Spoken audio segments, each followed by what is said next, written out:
Y ya también se encuentra en la telefónica la arqueóloga Adriana Velázquez, quien es delegada del Centro del Instituto Nacional de Antropología e Historia en Quintana Roo. Hola, ¿qué tal? ¿Cómo estás, Adriana? ¿Qué tal, Víctor? Pues mira, pues uno de los temas que a mí me llamó muchísimo la atención en estos días, pues son pues todo lo que están encontrando precisamente en las zonas mayas del estado de Quintana Roo. Y pues una zona arqueológica que pocos conocen, me incluyo entre ellos, que es San Miguelito.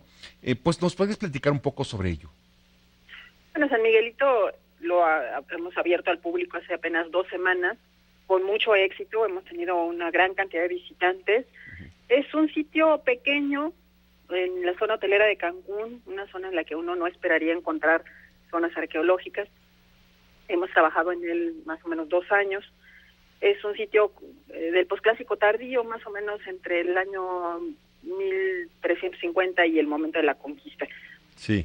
Tiene dos etapas importantes, una cuando está vinculada a todo este sistema de puertos comerciales que tenían los mayas en esa época, y una ya cuando los españoles están en plena campaña de conquista, cuando ellos se refugian ahí, en un proceso muy largo, muy complejo, en el que realmente nunca lograron ser conquistados, y entonces se quedan aislados ahí, y lo que estamos encontrando los arqueólogos pues es justamente el reflejo de esas dos épocas, una de manera muy dramática, ¿no?, con niños muy pequeños muertos a edad muy temprana, en condiciones de salud muy precarias.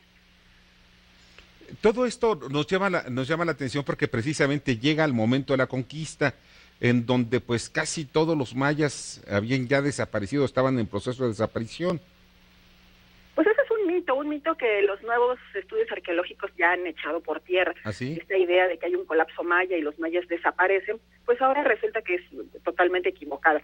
Lo que sucede es que en el siglo VII, VIII y hasta el IX hay una crisis política enorme en toda la región. Muchos de los grandes centros políticos, efectivamente, sus gobernantes son abandonados, seguramente algunos de ellos mueren o son sacados de sus ciudades, pero la gente ahí sigue, la gente se desplaza, se mueve, y para el momento de la conquista española hay una enorme población maya en la costa de Quintana Roo, que es precisamente la que recibe entonces, esta nueva información nos está hablando de unos mayas mucho más dinámicos, un proceso mucho más complejo de lo que pensábamos, que después del gran auge del clásico, los mayas habían caído en decadencia. Pues no es así, es una sociedad muy dinámica que estaba transformándose y creando nuevos sistemas políticos todo el tiempo. Ahora, como atracción turística, que definitivamente debe serlo el Museo de San Miguelito, ¿dónde está ubicado exactamente? Me dice que en la zona de Cancún. En la zona telera, en el kilómetro 16 y medio del Boulevard Cuculcán, a solo 2 kilómetros de la zona arqueológica del Rey, que es mejor conocida, que hace mucho tiempo todavía está al público. De hecho, forman parte del mismo asentamiento. Ah, mira, es interesante. Escogieron un buen lugar los mayas para vivir, ¿eh? Era Precioso. la isla de Cancún era un lugar estratégico porque permitía el acceso a la laguna Nichupté y al mar Caribe. Siempre ha sido un lugar privilegiado. Ahora bien, también y el año pasado fue, o el antepasado, se descubrieron varias osamentas.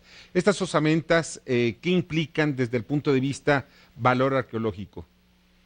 Pues para nosotros tienen un enorme valor porque nos hablan de una población maya que hasta ahora se ha estudiado poco. La gente común y corriente, la gente que estaba en su casa, que salía a pescar, que salía a sembrar su milpa. Realmente los estudios arqueológicos en el siglo XX estuvieron concentrados en los templos, en las tumbas reales, en la vida de los soberanos, y ahora estamos empezando a estudiar esa otra población, al resto de la gente, y estos hallazgos justo nos hablan de gente común y corriente, de gente que vivía en esta comunidad. Como te mencionaba hace un momento, una muy buena parte de estos hallazgos corresponden a niños muy pequeños de entre 2 y 6 años que murieron con anemias muy agudas y en condiciones seguramente muy difíciles. ¿Esto derivado de alguna crisis económica que vivió el mundo maya? Es una crisis relacionada con la conquista.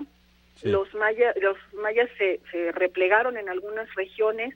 A Montejo y a los españoles les tomó más de 20 años la conquista de la península de Yucatán. Es un fenómeno muy distinto al de la conquista del centro de México. Y entonces seguramente estas poblaciones se quedaron aisladas al momento que se rompen las redes de intercambio regional, y seguramente es una de las razones por las cuales se da esta crisis. Brevemente, me comentaron de que están ustedes investigando también algunas líneas de códices nuevos que se hayan localizado o algunos que ya han sido localizados. Bueno, no tenemos códices nuevos, pero sí hay nueva información respecto a lo que conocemos. Por ejemplo, sí, hay muchos indicios de que el códice Pérez, que es uno de los 3 códices conocidos, fue fabricado posiblemente cerca de la zona de Xcaret.